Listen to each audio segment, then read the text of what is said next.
नमस्कार, ये all India radio के विदेश प्रसारण प्रभाग की हिंदी सेवा है। इंग्लैंड, पश्चिम यूरोप, दक्षिण पूर्व एशिया, पूर्वी अफ्रीका, मॉरिशस, पश्चिम एशियाई देशों और खाड़ी देशों के लिए लक्षित हिंदी सेवा के इस सोशल मीडिया कार्यक्रम में आप सभी का स्वागत है। पेश है ESD न्यूज मैगजीन।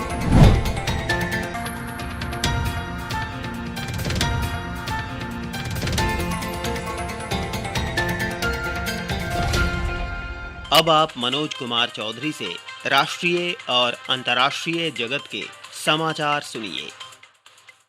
सतर्क भारत, समृद्ध भारत के मुद्दे पर मंगलवार को प्रधानमंत्री नरेंद्र मोदी ने वीडियो कॉन्फ्रेंसिंग के जरिए सतर्कता एवं भ्रष्टाचार के खिलाफ एक राष्ट्रीय सम्मेलन का उद्घाटन किया। पीएम ने कहा कि भ्रष्टाचार से न केवल देश के विकास को ठेस पहुंचती है, बल्कि ये सामाजिक संतुलन को भी तहस नहस कर देता है। पीएम ने कहा कि 2014 में सत्ता संभालने पर देश में भ्रष्टाचार के माहौल को बदलना एक बड़ी चुनौती थी और सबसे पहले सरकार ने काले धन के खिलाफ कमेटी बनाकर अपनी प्रतिबद्धता दिखाई। प्रधानमंत्री ने कहा कि बीते वर्षों में देश भ्रष्टाचार पर जीरो टॉलरेंस की अप्रोच के साथ आगे बढ़ा है।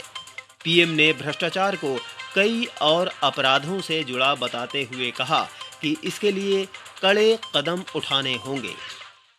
आज भारत मध्य एशिया संवाद की दूसरी बैठक का आयोजन वीडियो कॉन्फ्रेंस के माध्यम से किया जाएगा। इस बैठक में भारत, कजाकिस्तान, ताजिकिस्तान, तुर्कमेनिस्तान तथा उज़्बेकिस्तान के विदेश मंत्री तथा किर्गिज गणराज्य के पहले उप विदेश मंत्री भागीदारी करेंगे। इस्लामिक गणराज्य अफगानिस्तान के कार्यकारी विदेश मंत्री भी इस बैठक में एक विशेष अतिथि के रूप में भागीदारी करेंगे। बैठक में भागीदारी करने वाले मंत्री राजनीतिक, सुरक्षा, आर्थिक तथा वाणिज्यिक, मानवीय और सांस्कृतिक क्षेत्रों तथा आपसी हित के क्षेत्रीय और अंतर्राष्ट्रीय मुद्दों समेत विभिन्न क्षेत्रों से संबंधित मुद्दों पर विचार विमर्श करेंगे। सभी मंत्री विशेष रूप से इस क्षेत्र की कनेक्टिविटी और विकास साझेदारी को बढ़ाने पर बातचीत करेंगे। कोविड-19 के चलते हुए लॉकडाउन के चलते सड़कों और पटरियों पर सामान बेचने वाले लाखों गरीब प्रभावित हुए थे। इन लोगों की मदद के लिए केंद्र सरकार ने 1 जून 2020 को प्रधानमंत्री स्ट्रीट वेंडर्स आत्मनिर्भर निधि यानी पीएम स्वनिधि योजना की शुरुआत की थी। इस योजना से फायदा लेकर लाखों लोगों ने अपनी आजीविका फिर से शुरू कर दी है। मंगलवार को उत्तर प्रदेश में योजना के इन्हीं लाभार्थियों से पीएम मोदी ने बातचीत की। देश की अर्थव्यवस्था में रेहड़ी पटरी वालों की महत्वपूर्ण भूमिका को रेखांकित करते हुए प्रधानमंत्री ने कहा कि गरीब कभी ईमानदारी और आत्मसम्मान से समझौता नहीं करता है। अमेरिका में राष्ट्रपति चुनाव में 70 मिलियन से भी अधिक मतदाता वोट डाल चुके हैं। ये संख्या 2016 में हुए चुनाव में डाले गए कुल वोटों के 50% से भी अधिक है। अभी मतदान एक सप्ताह और चलेगा। मतदान रुझानों से पता चलता है कि पिछली एक सदी में इस बार सर्वाधिक मत डाले जाने की संभावना है। ये रिपब्लिकन पार्टी के राष्ट्रपति डोनाल्ड ट्रंप और डेमोक्रेटिक पार्टी के उम्मीदवार जो बाइडेन के बीच मुकाबले में लोगों की गहरी रुचि दर्शाता है। शुरुआती मतदान के उच्च स्तर को देखते हुए अमेरिकी चुनाव पर नजर रखने वाले फ्लोरिडा विश्वविद्यालय के विशेषज्ञ माइकल मैकडोनाल्ड ने रिकॉर्ड 150 मिलियन लोगों के मतदान में भाग लेने का अनुमान व्यक्त किया है। ये संख्या कुल पात्र मतदाताओं का 65% है। ये 1908 के बाद की सर्वाधिक दर होगी। भारत में कोविड-19 महामारी से अभी तक ठीक हुए रोगियों की संख्या 72,60,000 है और स्वस्थ होने की दर 90.85% हो गई है। देश में संक्रमण मुक्त होने वाले रोगियों की संख्या सक्रिय मामलों की तुलना में लगभग 12 गुना अधिक है। गत 24 घंटों में लगभग 59,000 रोगी ठीक हुए हैं और उन्हें डिस्चार्ज किया जा चुका है। वहीं इसी अवधि में लगभग 44,000 नए पुष्ट मामले सामने आए हैं। देश में सक्रिय मामलों की दर भी 8% के नीचे चली गई है। आज देश में कुल पॉजिटिव मामले 6,10,803 हैं, जिनमें कुल पुष्ट मामलों के केवल 7.64% ही शामिल है। कोविड रोगियों के प्रतिदिन अधिक संख्या में ठीक होने से मृत्यु दर में लगातार गिरावट आ रही है। भारत में सक्रिय मामलों में लगातार गिरावट दर्ज होने की प्रवृत्ति जारी है। भारत और अमेरिका के रक्षा और विदेश मंत्रियों की तीसरी 2+2 मंत्री स्तरीय वार्ता में कल नई दिल्ली में ऐतिहासिक बुनियादी आदान प्रदान और सहयोग समझौते BECA पर हस्ताक्षर किए गए। रक्षा मंत्री राजनाथ सिंह और विदेश मंत्री डॉक्टर S जयशंकर ने भारतीय शिष्टमंडल का नेतृत्व किया, जबकि अमेरिका की ओर से शिष्टमंडल का नेतृत्व वहां के विदेश मंत्री माइक पोम्पियो और रक्षा मंत्री मार्क एस्पर ने किया। बैठक के बाद एक प्रेस वक्तव्य में रक्षा मंत्री राजनाथ सिंह ने कहा कि दोनों देशों ने द्विपक्षीय और बहुपक्षीय सहयोग के विभिन्न पहलुओं पर विस्तृत चर्चा की। उन्होंने बताया कि बैठक में क्षमता निर्माण की संभावनाओं का पता लगाने और भारत के पड़ोसी देशों समेत अन्य देशों के साथ संयुक्त रूप से सहयोग गतिविधियां संचालित करने के बारे में भी चर्चा हुई।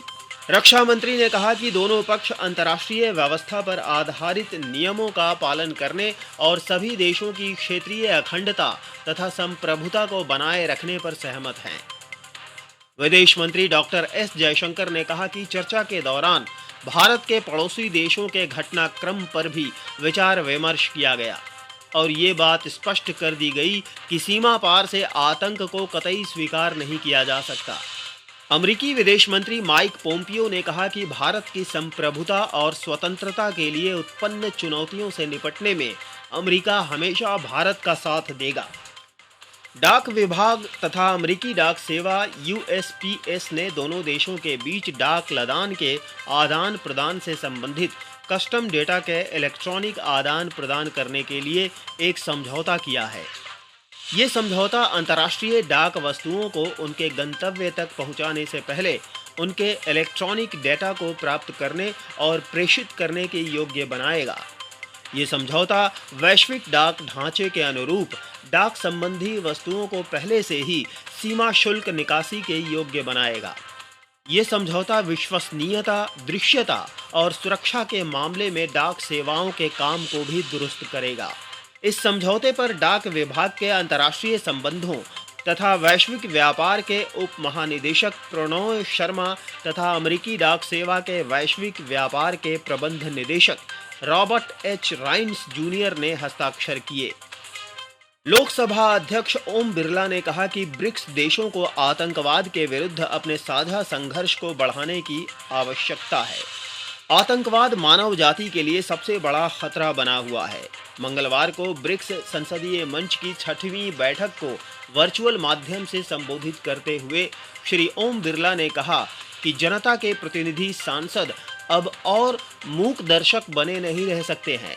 उन्हें आतंकवाद तथा उग्र चरमपंथवाद की चुनौतियों से लड़ने के लिए अवश्य एकजुट होना चाहिए। वित्त मंत्री निर्मला सीतारामन ने मंगलवार को कहा कि अर्थव्यवस्था में अब सुधार के संकेत दिखने लगे हैं। हालांकि इसके साथ ही उन्होंने कहा कि चालू वित्त वर्ष में सकल घरेलू उत्पाद GDP की वृद्धि दर में गिरावट होगी या फिर शून्य के करीब रहेगी। उन्होंने कहा कि 2020-21 की पहली तिमाही में अर्थव्यवस्था में 23.9% की जबरदस्त गिरावट आई है, जिससे पूरे वित्त वर्ष के दौरान GDP की वृद्धि दर नकारात्मक या शून्य के करीब रहेगी। IPL क्रिकेट प्रतियोगिता में कल रात दुबई में सनराइजर्स हैदराबाद ने दिल्ली कैपिटल्स को 88 रन से हरा दिया और अंतिम 4 में पहुंचने की उम्मीद बनाए रखी। पहले बल्लेबाजी करते हुए सनराइजर्स हैदराबाद ने 2 विकेट पर 219 रन बनाए। रिद्धिमान साहा ने 45 गेंद में 87 और डेविड वार्नर ने 34 गेंद में 66 रन बनाए। लक्ष्य का पीछा करते हुए दिल्ली कैपिटल्स की टीम 19 ओवर में 131 रन पर आउट हो गई। सनराइजर्स के राशिद खान ने केवल 7 रन देकर 3 विकेट लिए। आज अबू धाबी में मुंबई इंडियंस का मुकाबला रॉयल चैलेंजर्स बेंगलोर से होगा।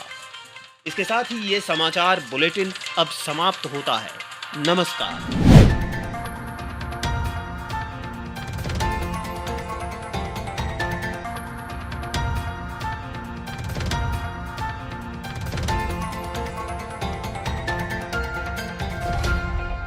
नमस्कार। समाचार पत्रों से के 28 अक्टूबर के अंक में आपका स्वागत है। मैं हूं नीलम मलकानिया, आपके लिए लेकर आई हूं अलग अलग समाचार पत्रों की सुर्खियां और संपादकीय लेख। देश के विभिन्न समाचार पत्रों ने विविध विषयों को संपादकीय का विषय बनाया है और अमेरिका के साथ अहम रक्षा समझौते से संबंधित खबरें सभी अखबारों में प्रमुखता से हैं। जनसत्ता ने अमेरिका के विदेश मंत्री माइक पोम्पियो के इस बयान को दिया है कि भारत के साथ खड़ा है अमेरिका। दैनिक भास्कर की सुर्खी है, हमारे मिसाइल को लक्ष्य तक पहुंचाएगा अमेरिका। जम्मू कश्मीर में अब सबको बसने और कारोबार करने की आज़ादी दैनिक जागरण की पहली खबर है। पत्र लिखता है, मोदी सरकार ने भूमि कानूनों में किया संशोधन। दैनिक भास्कर का लिखना है, धरती के स्वर्ग का द्वार खुला। जम्मू कश्मीर लद्दाख में कोई भी भारतीय घर और उद्योग के लिए जमीन खरीद सकेगा। नवभारत टाइम्स के अनुसार खेती की जमीन नहीं मिलेगी। प्रधानमंत्री नरेंद्र मोदी का ये बयान कि गरीबों के नाम पर राजनीति नहीं होनी चाहिए, अमर उजाला की सुर्खी है, प्रधानमंत्री की इच्छा रेहड़ी पटरी वालों के उत्पाद बने ब्रांड। पंजाब केसरी ने उनके इस कथन को दिया है कि भ्रष्टाचार का वंशवाद एक बड़ी चुनौती। वित्त मंत्री निर्मला सीतारमण का ये कहना कि अर्थव्यवस्था में सुधार के संकेत दिखने लगे हैं, जनसत्ता सहित सभी अखबारों में हैं। राष्ट्रीय सहारा लिखता है, ऋणदाता 5 नवंबर तक कर्जदारों के खातों में रकम जमा करेंगे। राष्ट्रीय सहारा की खबर है, हार तो रहा है कोरोना वायरस। पत्र आगे लिखता है, अनलॉक दिशा निर्देशों में अब और ढील नहीं। हिंदुस्तान लिखता है, अनलॉक 5 को 30 नवंबर तक बढ़ाया। पत्र ने आगे लिखा है, केंद्र की मंजूरी को छोड़कर अंतर्राष्ट्रीय यात्रा पर रोक रहेगी। राजस्थान पत्रिका लिखता है, अमेरिकी अंतरिक्ष एजेंसी नासा को पहली बार चांद पर पानी का प्रत्यक्ष सबूत मिला। पत्र आगे लिखता है, इसरो का चंद्रयान 1 11 साल पहले ही चंद्रमा पर पानी के सबूत दे चुका है।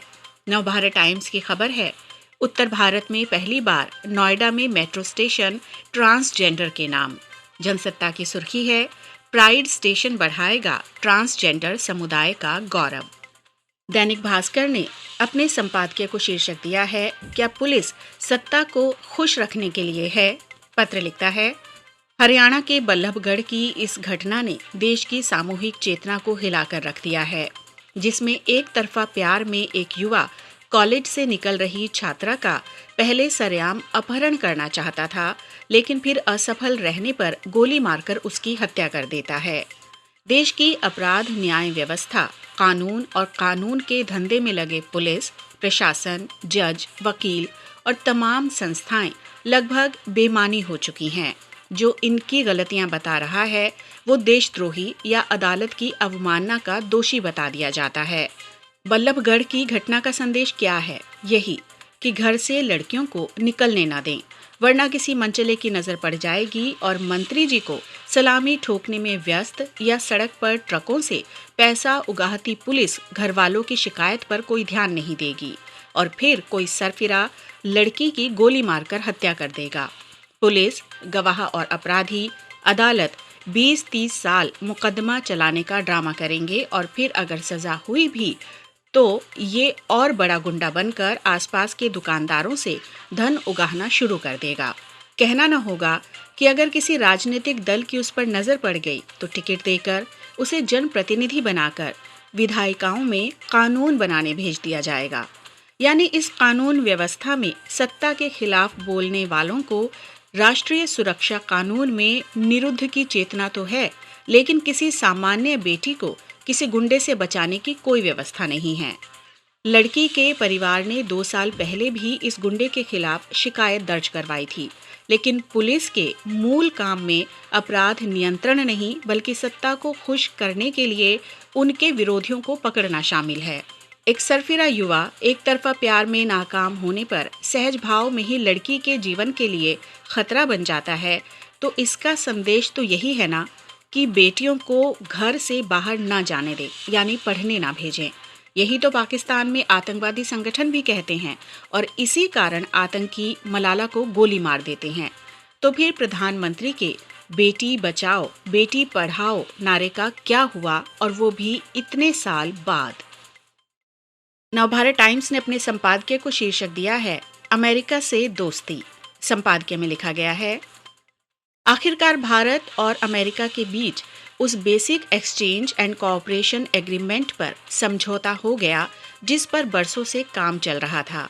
ये दोनों देशों के बीच सामरिक सहयोग बढ़ाने की समझ के तहत किया जाने वाला चौथा समझौता है। इससे पहले दोनों देश 2002 में general security of military information agreement, 2016 में logistics exchange memorandum of agreement और 2018 में कॉम्पैटिबिलिटी एंड सिक्योरिटी एग्रीमेंट पर दस्तखत कर चुके हैं। माना जा रहा है कि बेका समझौता दोनों देशों के बीच रक्षा और भू राजनीति के क्षेत्र में सहयोग और तालमेल को पूर्णता प्रदान करने वाला है।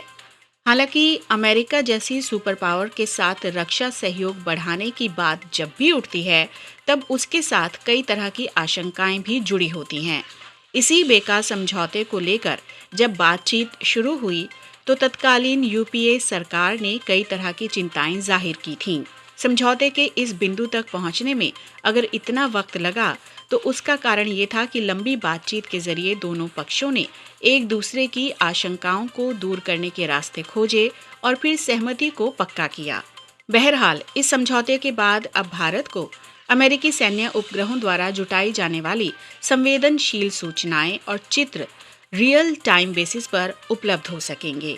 अमेरिका वैसे महत्वपूर्ण आंकड़े, मैप आदि भी भारत के साथ शेयर कर सकेगा, जिनके आधार पर अपने सामरिक लक्ष्य पूरी सटीकता से हासिल करना भारत के लिए आसान हो जाएगा। खासकर दो पड़ोसी राष्ट्रों के साथ मौजूदा तनावपूर्ण रिश्तों के संदर्भ में देखें तो ये समझौता विशेष रूप से महत्वपूर्ण हो जाता है। लेकिन ऐसे समझौते तात्कालिक संदर्भों तक सीमित नहीं होते, न ही ये एक तरफा तौर पर फायदेमंद होते हैं। ध्यान रहे, ये समझौता ऐसे समय हुआ है जब अमेरिका में राष्ट्रपति चुनाव अपने अंतिम दौर में हैं। दो देशों के बीच कोई समझौता यूं भी किसी खास सरकार का मामला नहीं होता, लेकिन अमेरिकी आम चुनाव की मतदान तिथि से ऐन पहले हुआ ये समझौता इस बात को भी रेखांकित करता है कि दोनों देशों के संबंध अब खास नेताओं के बीच की पर्सनल केमिस्ट्री पर निर्भर नहीं रह गए हैं।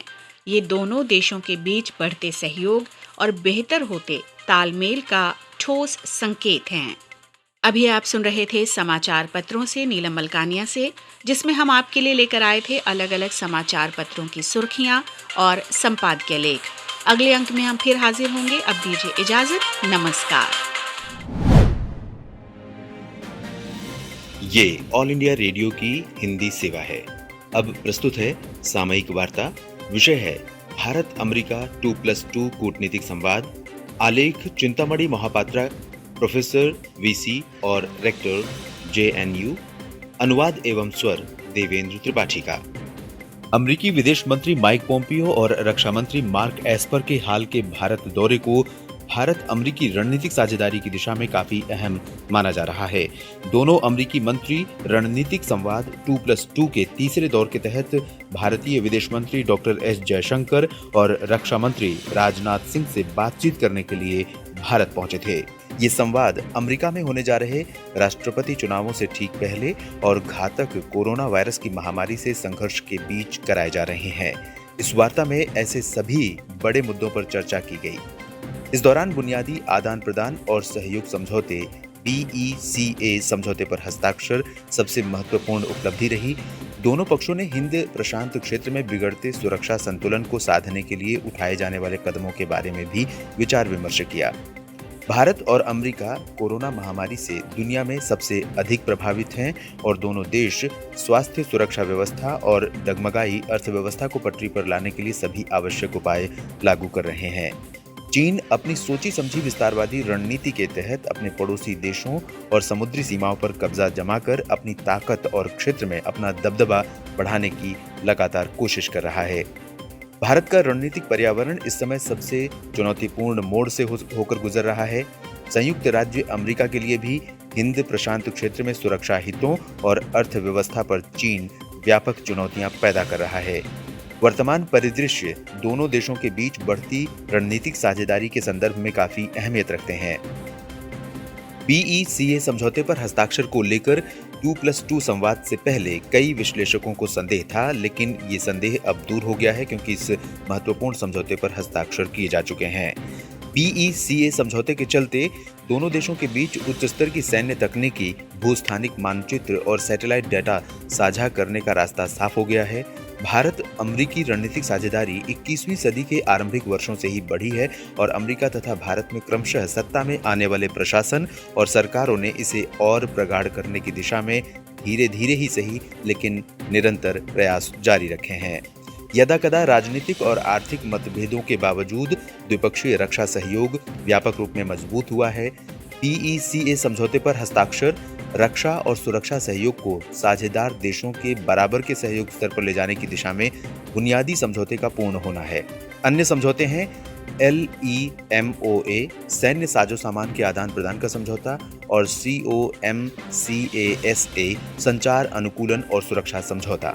इन तीन महत्वपूर्ण समझौतों के अतिरिक्त GSOMIA सैन्य सूचना की सुरक्षा से जुड़ा समझौता, ISA रक्षा तकनीकी के हस्तांतरण के लिए औद्योगिक सुरक्षा के साथ साथ दोनों देशों के बड़े सैन्य ठिकानों पर परस्पर देशों के संपर्क अधिकारियों की नियुक्ति का फैसला इस बात का प्रमाण है कि दो देश सुरक्षा से जुड़े क्षेत्रों में साझेदारी पर कितने करीब हैं।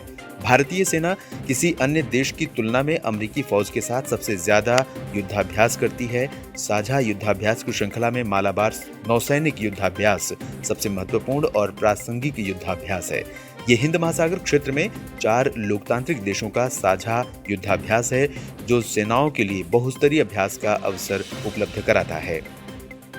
क्वाड नाम से प्रसिद्ध 4 देशों के अनौपचारिक मंच पर भी भारत और अमेरिका को करीब से काम करने का अवसर मिलता है।